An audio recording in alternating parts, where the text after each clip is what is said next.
Hi, I'm Prajnaketu and welcome to the Essentials of Sangha Online.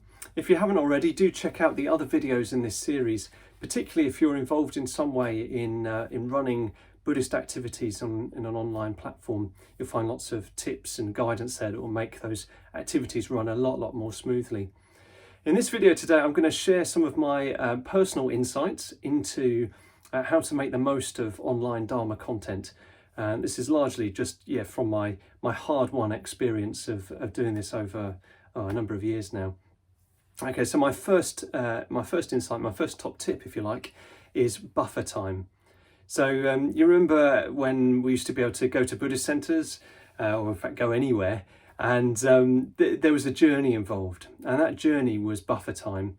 It was an opportunity to change mode, to relax a bit, and to prepare ourselves for what was coming next. Now, in ordinary life, buffer time is built in because we have to move physically from one place to another, or rather, the opportunity is much more there. Whereas now, in the current setup of things, I'm spending a lot of time at home. Actually, I'll have to very consciously build in that buffer time. And I don't know whether this is true for you as well, but certainly at the moment, I'm finding that I'm looking at screens a lot more than I normally would. And also that perhaps because of that, some of the activities I'm involved in just sort of roll into one another. So I'm writing an email. Okay, I've got a couple of minutes. I'll check the news. All right, then I'm into a Zoom call, and then it just carries on. But the kind of mind we need in order to engage deeply with the Dharma is not the kind of mind that is just checking your news feed or reading a biography of your favourite actress or whatever it might be that you happen to be looking at on the internet. We definitely do need to build in this buffer time and honour that difference between the kind of mind which is doing ordinary stuff and the kind of mind that will engage with the Dharma. And any amount of buffer time will help, but particularly if you're able to go for a walk, if you're able to just sit and look out the window, do nothing for a while, even just changing clothes, having a shower, that could make a difference. Ideally, you'd have about 20 or 30 minutes or however long you would normally take to get to the Buddhist centre, and just set that time aside so that you can prepare for the significance of what you're going to be engaging with. Okay, so my second point is reduce distractions as much as you can during the session itself. So by that I mean things like notifications that might come up on your phone, other apps and tabs and windows and all those other things that are going on your devices. Ordinarily, when we're in a Buddhist centre, we're encouraged to switch off our phone altogether. But obviously, we need to have some device on in order to be able to watch a live talk or participate in a meditation or wherever it might be. So really, you need to be applying the same kind of discipline that you would in an ordinary setting in person, but now in, as it were, the privacy of your own devices. Perhaps you experience this too, but I'm spending a lot of time in Zoom calls at the moment, and sometimes you notice people and they're looking at something that's slightly out of shot.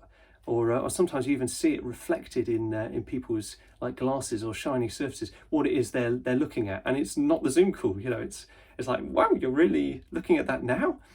And this is such a missed opportunity, like particularly with Dharma content online. It's such a missed opportunity because not only do you lose out on, or you're likely to lose out on the content of what's being what's being produced.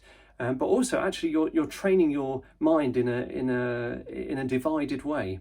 Yeah, it's like the sort of kryptonite to mindfulness practice or continuity of attention, continuity of purpose.